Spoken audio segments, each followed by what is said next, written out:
Amigos, bienvenidos a Radio Uruguay, bienvenidos a La Máquina de Pensar, ¿cómo están?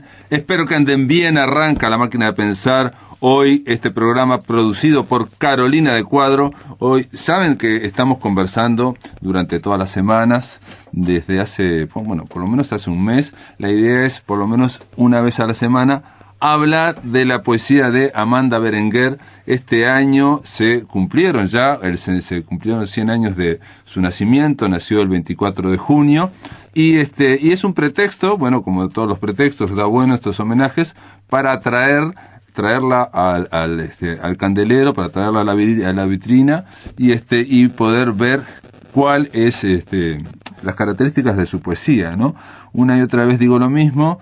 Amanda Berenguer fue una poeta multifacética, poliédrica, y entonces a veces cuesta mucho caracterizarla, ¿no? A diferencia de otros poetas que tienen un estilo más definido, y entonces quizás es más fácil saber cómo son. Para hablar de Amanda Berenguer, de su poesía, vamos a hablar con el poeta y crítico Gerardo Ciancio. ¿Cómo andas, Gerardo? ¿Andás bien?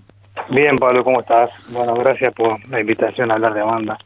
Gerardo Ciancio es uno de los críticos de poesía más importantes del país, yo lo digo siempre, y seguramente debe ser el que ha hecho más prólogos de libros de poesía en toda, no sé si en toda la historia del Uruguay, pero fácilmente, pongamos los últimos 50 años, Gerardo, es increíble la cantidad de prólogos. En algún momento, Gerardo, tendrías que hacer un libro como aquel de Borges, ¿no?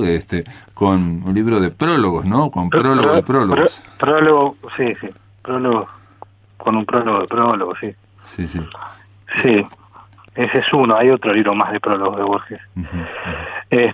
No, sí, arrancamos hiperbólicos, pero bueno. No, pero hiperbólicos porque realmente tenés te has interesado mucho en la poesía uruguaya, y te has interesado mucho no solamente en leer poesía uruguaya, tenés una biblioteca muy importante de poesía, sino también has intervenido en muchísimos libros como prologuista, y esto quiero decir para ver con quién vamos a hablar y de qué vamos a hablar, ¿no? Amanda Berenguer, también es cierto que uno de los peligros que tenemos en estos aniversarios es caer precisamente en lo hiperbólico, en decir que todos sus libros eran espectaculares, que todo era brillante.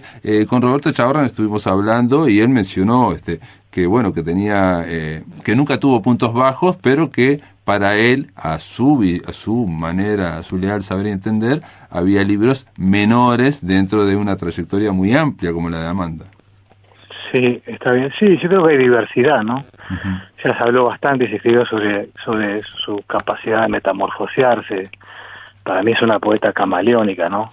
Y ahí en ese afán del camaleón, o de la camaleona en este caso, de mutar con una intención bien marcada, ¿no? Como proyecto estético, así, de multifacético. No sé si hay momentos bajos, hay momentos diferentes, digamos, en su propia diversidad. El afán exploratorio lleva a eso, y Amanda tuvo una gran cualidad en ese sentido que la hace diferente al resto de las poetas y los poetas del 45, ¿no? Quizá, aunque parezca raro, un explorador fue Benedetti, ¿no? En la generación. Pero no voy contra Vitali ni Vilariño, que son poetas increíbles a nivel de la lengua, ¿no? O de la poesía en sí. Pero de Amanda tenía ese afán, ¿no? O ese fervor, por usar una palabra más borgiana, de la variación y la búsqueda. Y para mí siempre logra, cuando aparece el producto poético, digamos, el objeto poético, que en el caso de ella podía ser sonoro, más lírico, o más vinculado a lo que llama italiano la verbovisualidad, o sea, la poesía visual, ¿no? Claro, la distribución gráfica del poema en la página. Sí, y más que eso, ¿no? El diseño, porque el trabajo de diseño hasta en la materialidad de la página, no sé si se claro lo que quiero decir, más allá del uso de los blancos y los llenos en la página, digo, Amanda, por ejemplo, en composición de lugar, ella misma usó letras transferibles para escribir los poemas. O sea, no me acuerdo cómo se llamaba aquella maquinita que transferíamos letras de niños. Sí, me acuerdo, que no, transfer, pero algo de transfer. Se transferían a una maquinita que las transfería a una cinta, ¿no? Pero Amanda usó letras transferibles como con esa cosa que es fundacional, y ahí tengo que nombrar a José Pedro Díaz, ¿no? Con la Galatea y toda esa preocupación que tuvieron ellos como pioneros de las tapas, ¿no? edición. Las tapas son collages hechas por ella, los de las tapas. Sí, a partir, si mal no recuerdo, a partir de composición de lugar, o creo que un poco antes, incluso hay un libro anterior que ella hace un grabado en declaración conjunta, creo que es un grabado de ella, la portada, aquel libro bellísimo que va anteponiendo el tú y el yo a lo largo del poemario. Aparece un destinador o una destinadora y un destinatario. Un libro breve en donde ella hace creo que es un grabado la portada. No lo tengo acá el libro, pero a partir de ahí, estoy ya hablando de los 60, ella comienza a preocuparse de todo el libro, de todo el objeto, ¿no? Y con precedente lo que trabajaba con José Pedro en la Galatea previamente, que publicó varios, no sus primeros, pero casi todos sus primeros libros. Sí, veo acá, por ejemplo, un libro, ahora que no encuentro, porque tengo la constelación del navío, donde, por ejemplo, hay de distintas letras de distintos colores usan, ¿no? Por ejemplo. Sí, también. ¿No?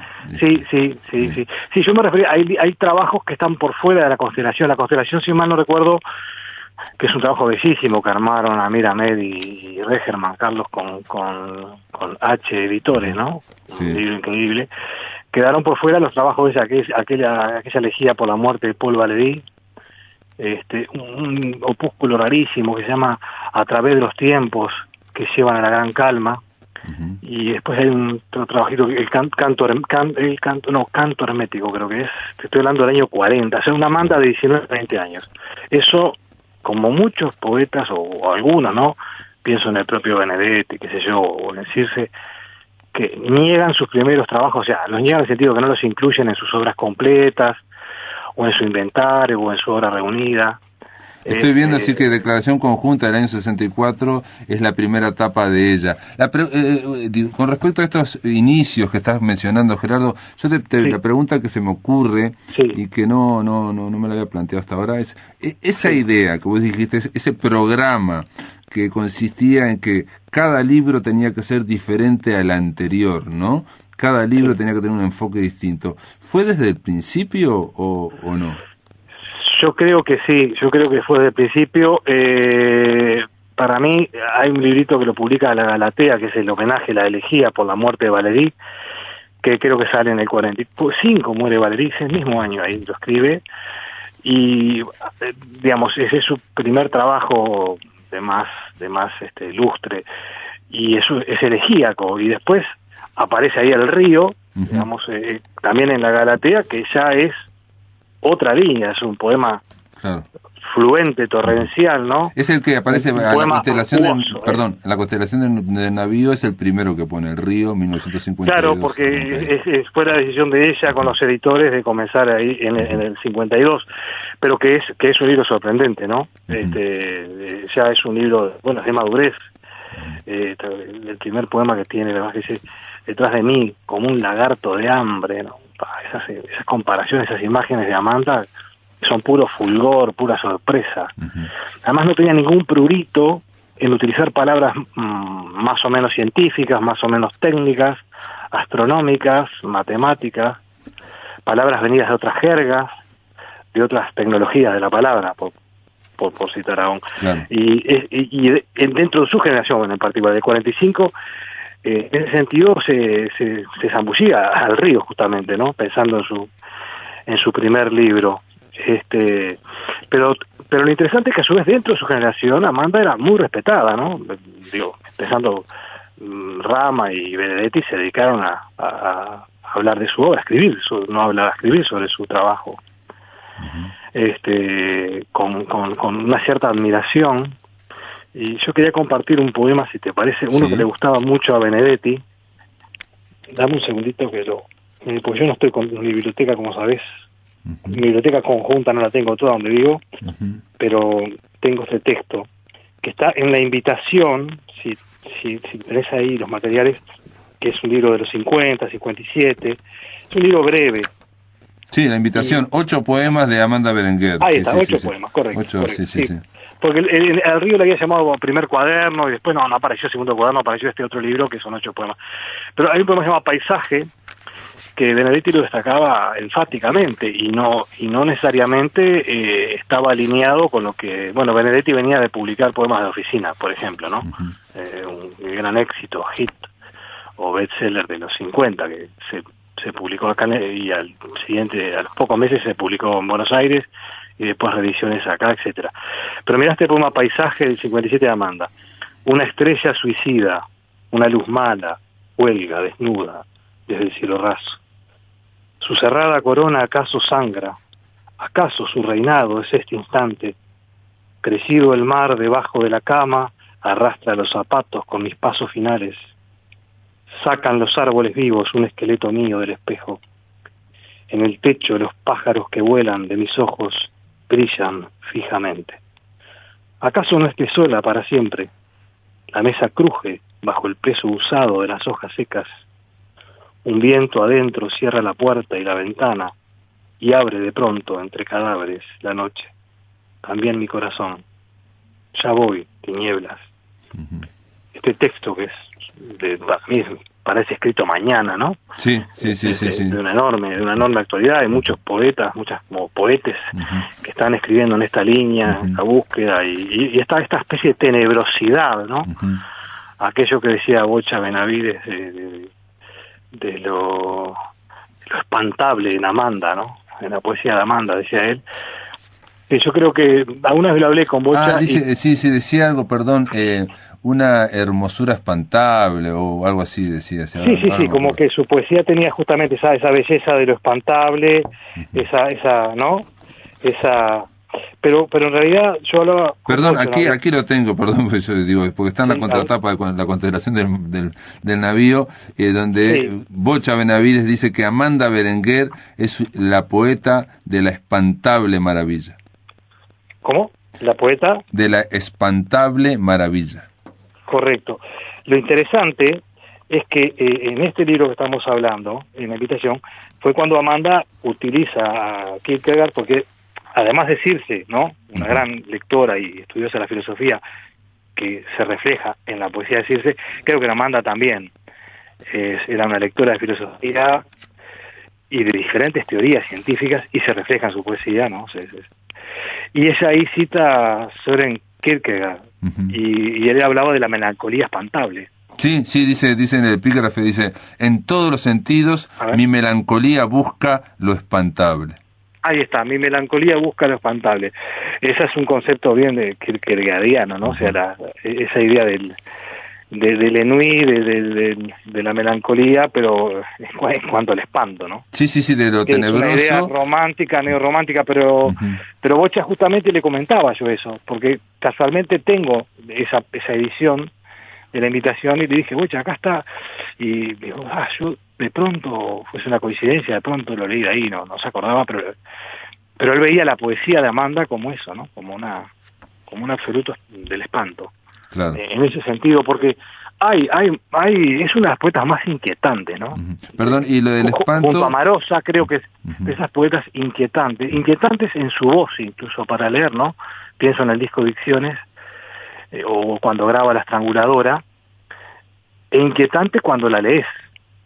Claro. Que eso tiene Marosa, salvando distancias, pero hay incluso ella, Marosa, la cita en más de un poema, la nombra, ¿no? Amanda tenía eso, desde el comienzo tenía esa amabilidad para con sus pares y para con el canon contemporáneo de la poesía, de traer al poema los nombres y las actitudes y los gestos de otros poetas, pero desde el mismo comienzo de su poesía ella lo hizo, ¿no? Con con mucha... Sí, incluso, digamos, en El monstruo incesante, La expedición de Casa, que es un libro con una autobiografía, ella, un texto que es se llama autobiografía, ella se dedica en un momento a algo que puede parecer una locura, por lo menos para mí, que es a empezar a mencionar a todos los escritores que conoce.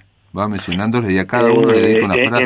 En la parte final de El monstruo incesante. Sí. Sí, tiene un subtítulo fabuloso, Expedición de Caza, que yo creo que toda la obra de Amanda, que también hizo prosa, porque también ahí hay otra prosa más sobre su concepto. Perdón, de la invención. Expedición de Caza, ella decía que era su cabeza, ¿no? El monstruo incesante era su cabeza. Sí. Gerardo, ¿te puedo pedir que aguardes en línea y hacemos una pausa? ¿Cómo no?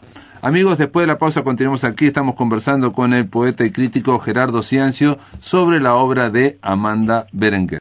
Gente, estamos conversando en La Máquina de Pensar con Gerardo Ciancio sobre Amanda Berenguer, sobre la obra poética. Ustedes saben, se cumple este año el centenario de su nacimiento, y aquí en La Máquina de Pensar, bueno, por lo menos una vez por semana vamos a tratar de ir abordando su obra y desde distintas perspectivas. En este caso, Gerardo Ciancio, me decías en el bloque anterior que ella ha escrito también no solamente poesía, sino que también ha escrito prosa, y que esta expedición de caza, el subtítulo de ese libro que se llama El monstruo incesante, de algún modo, si te entendí bien, podía ser un resumen de toda su vida poética.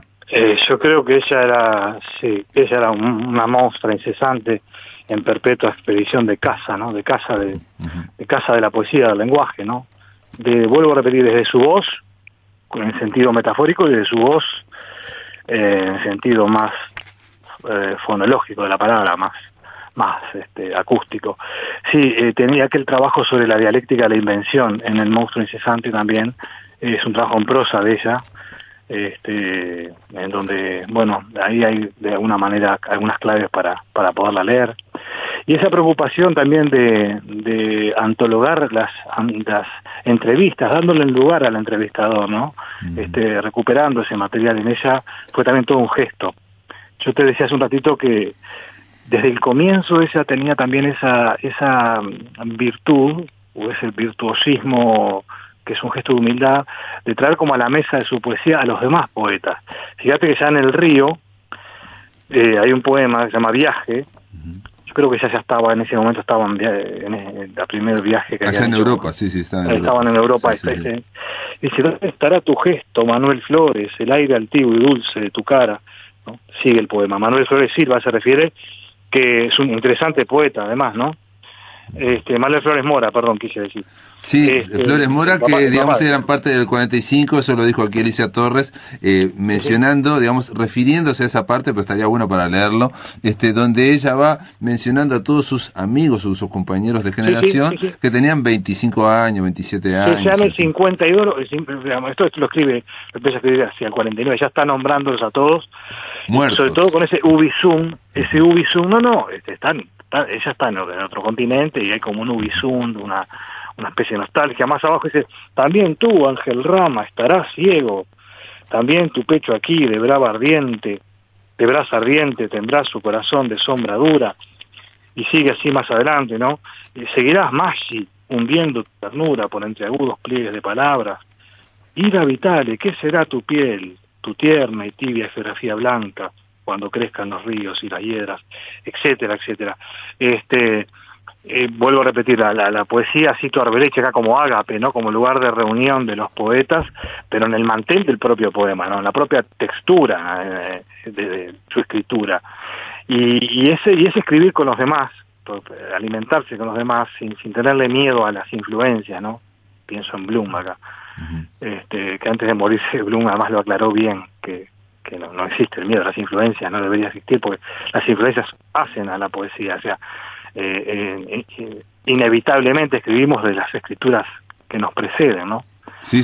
Bueno, Borges lo decía, ¿no? Estamos habitados por poetas cuyo nombre desconocemos. Exacto, sí. Incluso Borges decía que los que nos siguen escribieron a los anteriores. Invertía el tiempo también, ¿no? Refutaba el tiempo en ese sentido, como que la intertextualidad iba hacia los dos lados, o era, como decís vos, inventada. Pero yo te había leído hace un ratito el poema que le interesaba a Mario Benedetti de Ida. Sí. También te citaba a Ángel Rama, ¿no? Que se dice que de Ida, no, perdón, de Amanda, se dice que la poesía de Amanda tiene un quiebre allá en quehaceres e invenciones. Un librito, digo en el sentido definito, que saca Arca, ¿no? Uh-huh. En el 63.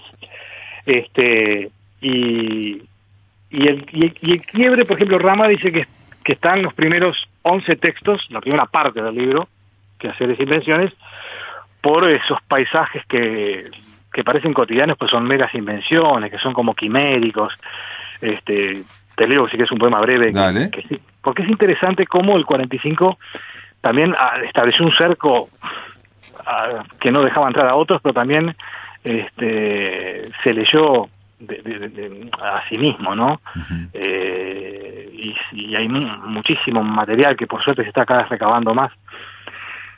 Rama, por ejemplo, este poema que le interesaba, se llama Lo Otro. Uh-huh.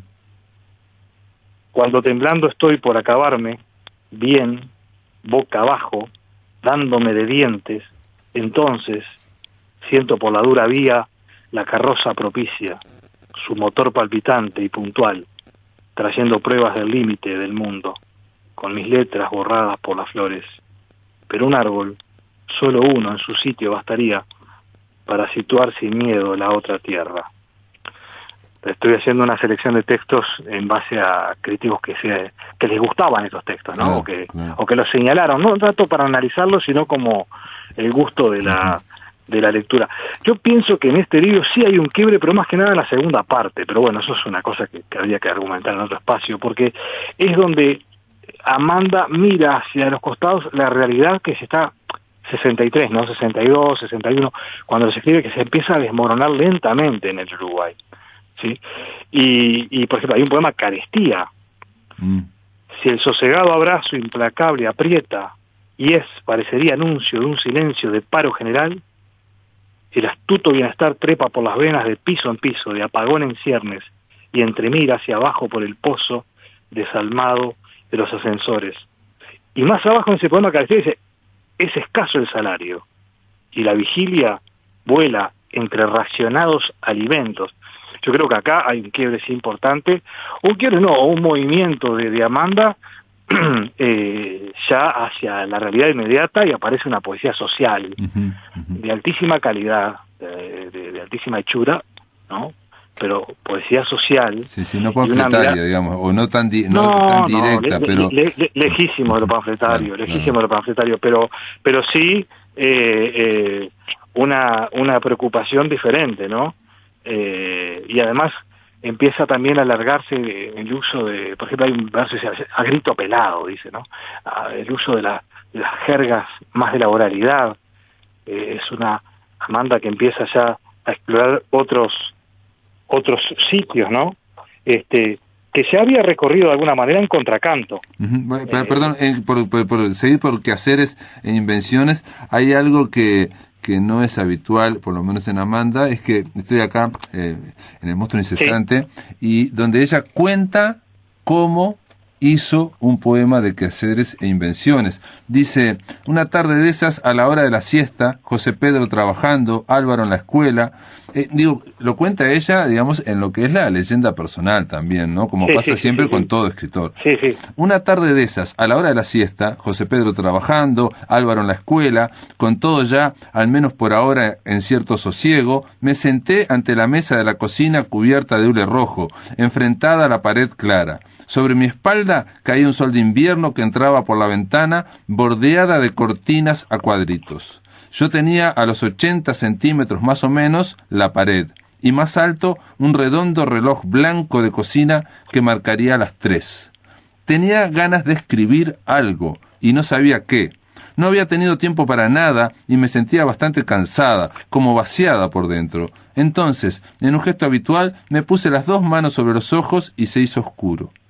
Apreté esa oscuridad húmeda, un poco fresca, que me daban mis propias manos frías sobre parte de la frente, las órbitas y los párpados, y me quedé mirando para adentro.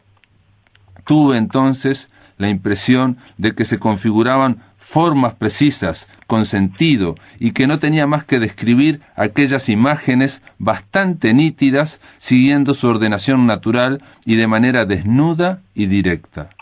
Sentí una viva emoción cuando comprendí esto.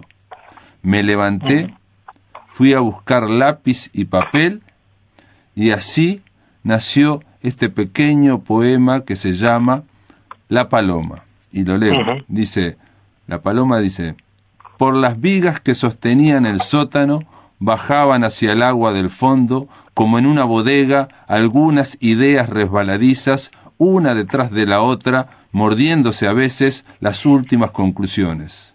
Estaba oscuro y cerrado, y se veían apenas los ojos de una paloma que arrullaba sobre los escalones mojados de la escalera. Ese es un poema, es un pequeño poema de Quehaceres e Invenciones. Sí, si uno tuviera que, pienso en, no sé, en Guillermo de Torre cuando estudió los sismos, ¿no? Ya en los años 20, que sacó la primera edición de Las Vanguardias y después la fue ampliando, pero estaba preocupado buscando los sismos que había en esa nueva modernidad, ¿no? De las primeras décadas del 20.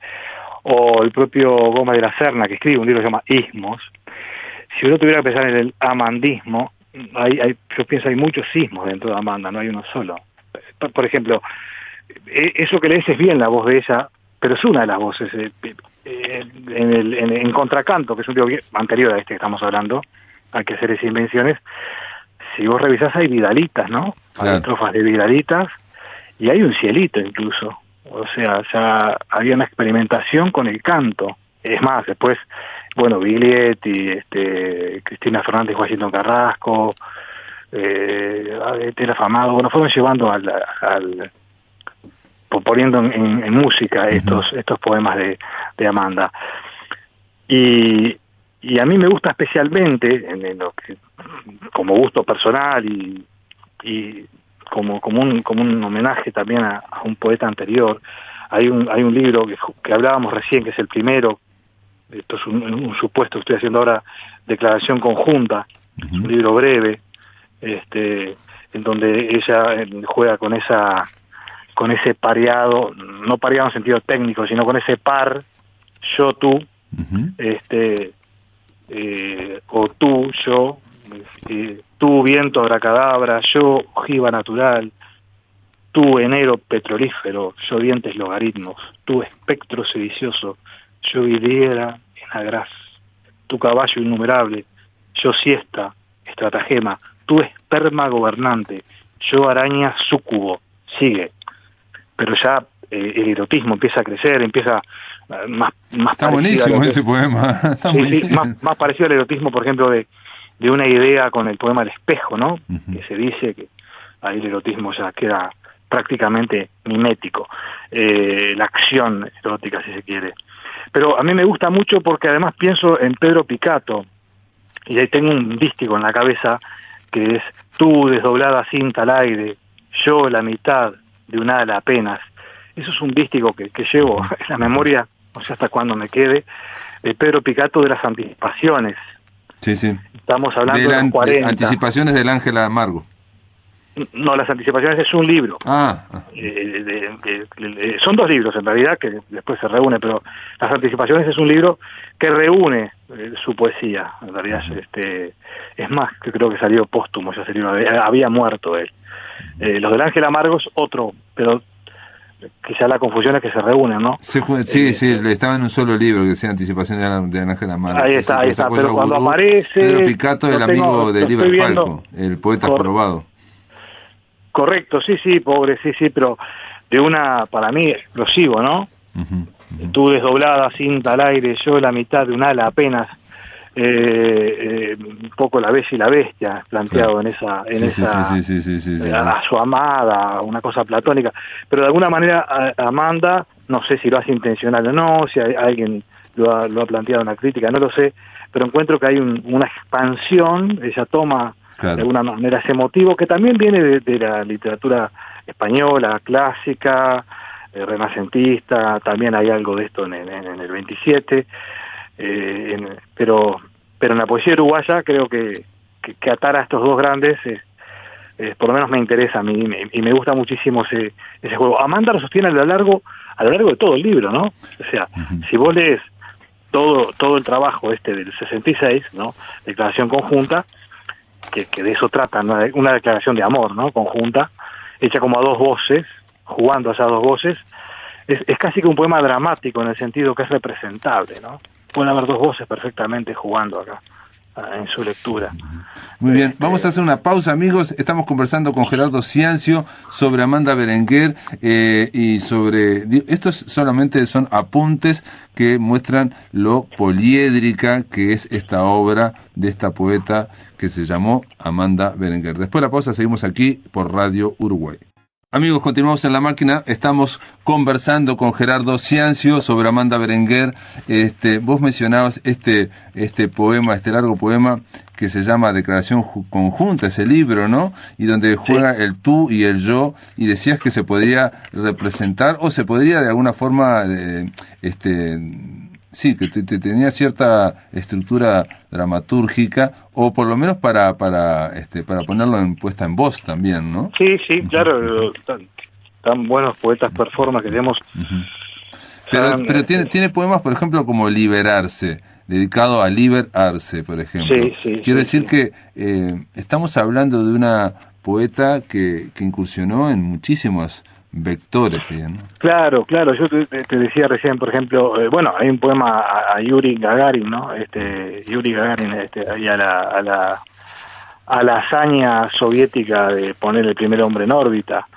Poema precioso. O sea, estaba también atenta a esa, porque hay mucho de cosmogónico y cósmico en la poesía de Amanda, ¿no? O sea, no solamente en las nubes magallánicas, en la poesía de Amanda en general. Hay ese elan, ese aire hacia el universo, ¿no? Y esa velocidad poética donde pasa en su escritura de lo micro y lo cotidiano a la magnificencia del universo, ¿no?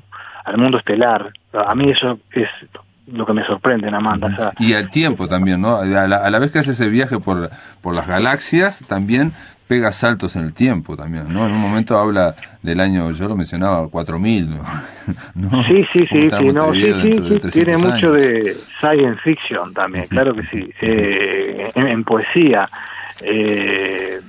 tiene eso que marca la diferencia con respecto a sus, digamos, cogeneracionales.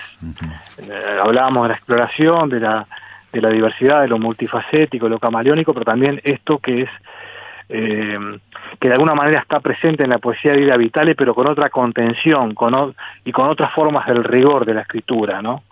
En Amanda se deja explotar, se permite esa explosión, y en eso se parece a Selva Casal, salvando distancias, ¿no? En sus proyectos estéticos, su manera, en permitirse la explosión y el torrente, ¿no? Esa cuestión del poema que fluye como un río.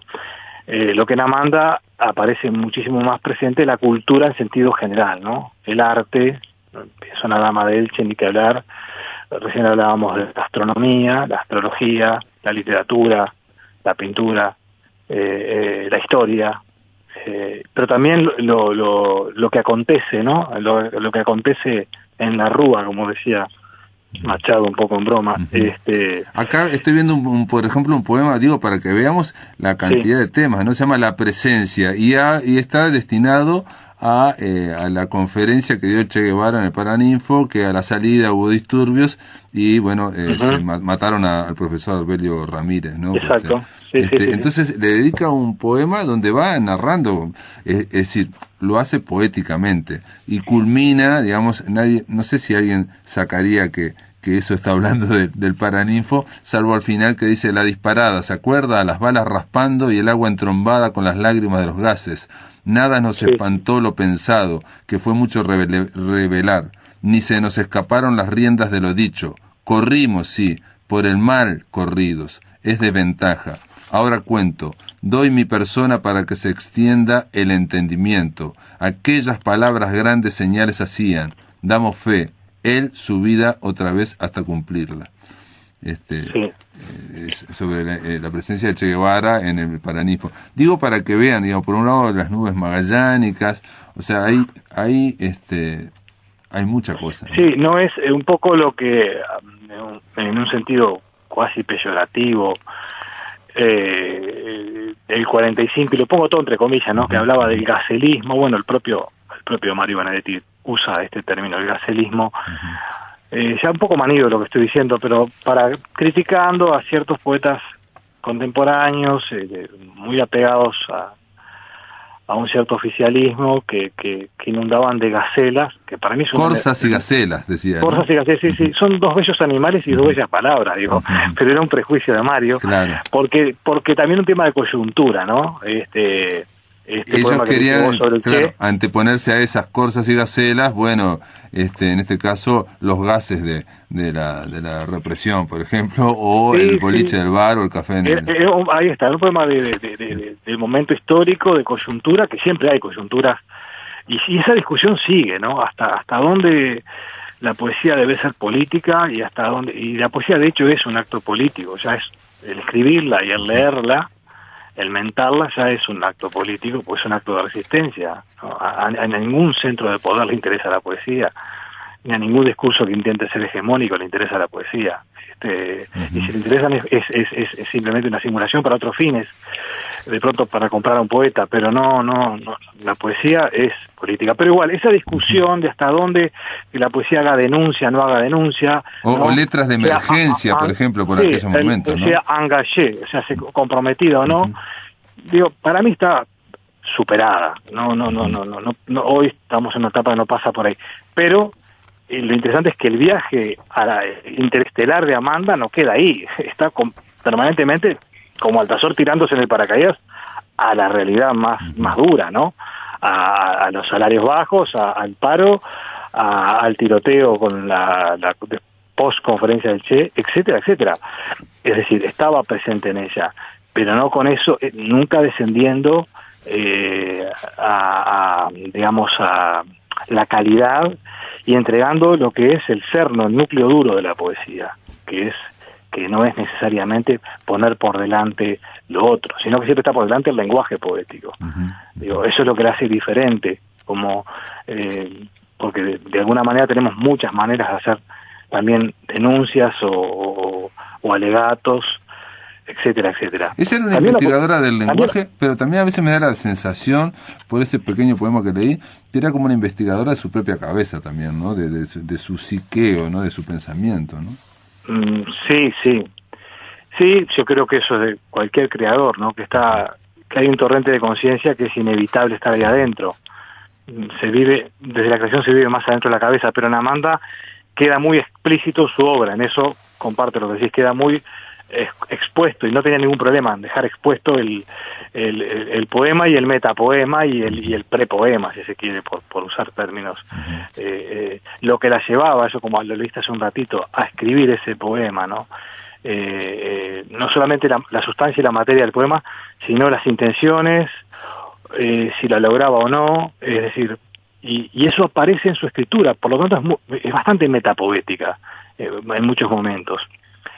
Y hay otros aspectos, por ejemplo, Roberto Chavarren, cuando edita y publica La Cuidadora del Fuego, hace unas muy interesantes observaciones, y a mí esa línea me gusta muchísimo para leer a Amanda y para leer la poesía uruguaya, que dice textualmente, lo tengo acá, le dice: los jardines de Amanda, sus ocasionales excursiones al campo, devorada por el cielo en un atardecer inmóvil, quedan registrados tanto en los atardeceres de composición del lugar como en La Cuidadora del Fuego. Interviene el pajarerío, tanto el papageno de la flauta mágica como Berenguer cohabitan con el mirlo, paloma, venteveo, chingolo y el uso de la lengua de viene canto.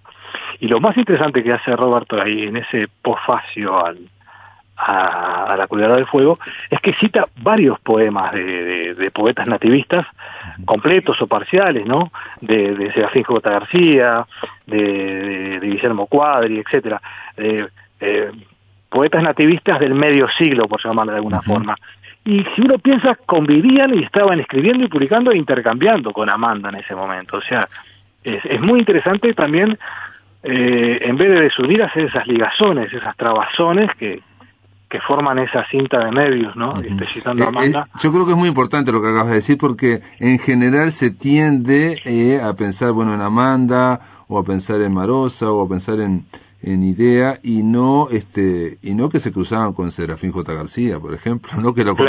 porque Montevideo era chico, es chico, pero que se conocían, sí. O si no, cuando no se conocían era porque realmente no querían socializar, sino es casi imposible no verse en algún momento. Me pasó una vez a mí simplemente descubrir que Felisberto Hernández almorzaba los domingos en la casa de Giraldi, y no era Giraldi, me lo comentó y lo vi, con Paco Spínola. Y entonces nadie junta a Felisberto con Paco Spínola, y sin embargo comía los domingos. Entonces, más que hablaban. Y esto que está diciendo está muy bien, porque esa es una especie de magma poético que está ocurriendo, ¿no? Se van leyendo y de alguna forma se van cruzando. Claro, y después descartarán o no. Digo, las comidas de los domingos serán importantes. Una de las relaciones más importantes y de respeto y creación mutua en la literatura hispanoamericana habrá sido la de Borges con Alfonso Reyes, ¿no? Uh-huh. Cuando Alfonso Reyes, ahora cito de memoria totalmente, pero entre el 27 y el 31, más o menos, estuvo como embajador destinado en Buenos Aires. Uh-huh. Y ahí conoció a Borges, era un Borges veinteañero, Borges es del 99, así que ya tenía sus 28, 29 años, ya tenía una parte de su obra primera publicada, ya tenía una presencia, ya había montado su mesa de debate en la literatura argentina y rioplatense. Iba a comer los domingos a lo de Alfonso Reyes, ¿no? A la casa del embajador. Y bueno, ahí nace una relación, después epistolar, de intercambio. Hay muchas referencias de escritos de Borges sobre Reyes, y algunos viceversa, y Borges destacando, cosa que comparto bastante, que la prosa de Alfonso Reyes es de las mejores prosas de la lengua española, ¿no? Un autor que hay que leerlo. Pero si será importante las comidas de los domingos, por eso digo, en la literatura, y los cruces. Acá nomás en Uruguay, Asir y Número no estaban enfrentadas, ya sabemos todos. Sabemos que Benedetti publicó en Asir. Uh-huh.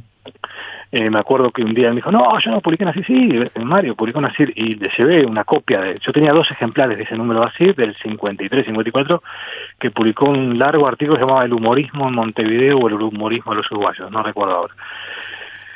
Y él se rió cuando se lo dice, y se lo quedó porque era un enorme bibliófilo, coleccionista. Se lo quedó el ejemplar. Un rigor. Sí, pues yo tenía 2. Yo había comprado 2, tenía uno y encontré otro en la feria y lo guardé, no sé, lo tenía repetido. Y se lo llevé de regalo, me acuerdo. Y él quedó ahí conmovido con eso, y después me lo permitió publicar en un trabajo que hicimos en Ciencia de la Comunicación en la UDELAR, con Jorge Olivera, lo reproduje ese artículo. Pero no solamente él, era de ida y vuelta, ¿no?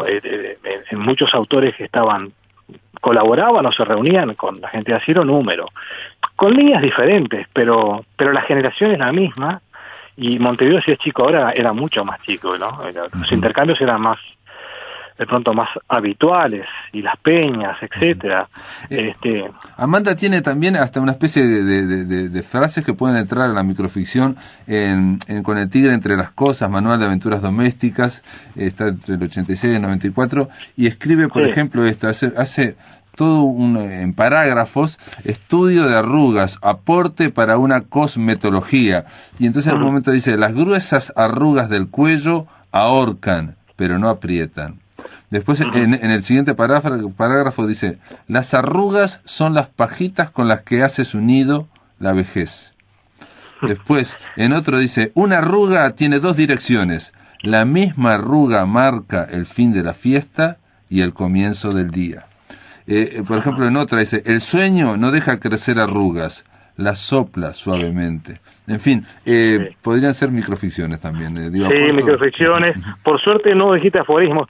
El otro día leía a Derrida, un trabajo de Derrida que dice que los aforismos, y no se me había ocurrido esto, tienen un dejo autoritario, ¿no? Es interesante. Claro, sentencioso. Sí. Por ejemplo, los hombres sin arrugas parecen lampiños. Muy bien. Sí, son greguerías más bien, ¿no? Sí, son como microficción. La microficción es, las greguerías están dentro de la microficción, sin duda, ¿no? Es como la microficción como una especie de cajón desastre donde entra esta cosa que no podemos decir si es exactamente poesía, reflexión, pensamiento. Sí, Gómez Serna definía la greguería como metáfora más humor. Uh-huh. Y bueno, creo que es bueno por ahí la definición. No, simplemente para que sepamos que Amanda también hizo eso. Gerardo Ciancio, gracias por estar en la máquina de pensar, gracias por contribuir con tu visión. Realmente creo que es muy enriquecedor. Y aparte una cosa que está claro hablando con Gerardo, es que es casi imposible hablar de un escritor solo, ¿no? O una escritora sola, ¿no? Una cosa lleva inevitablemente a la otra, ¿no? Es la trama textual, ¿no? Sí, de acuerdo. Muchas gracias, Pablo, por la invitación. Es un gusto. Nos quedamos cortos. Sí, nos quedamos cortos con el programa. Bueno, te mando un abrazo grande, ¿eh? Chao, amigos, se terminó la máquina de pensar. Espero que lo pasen muy, pero muy bien.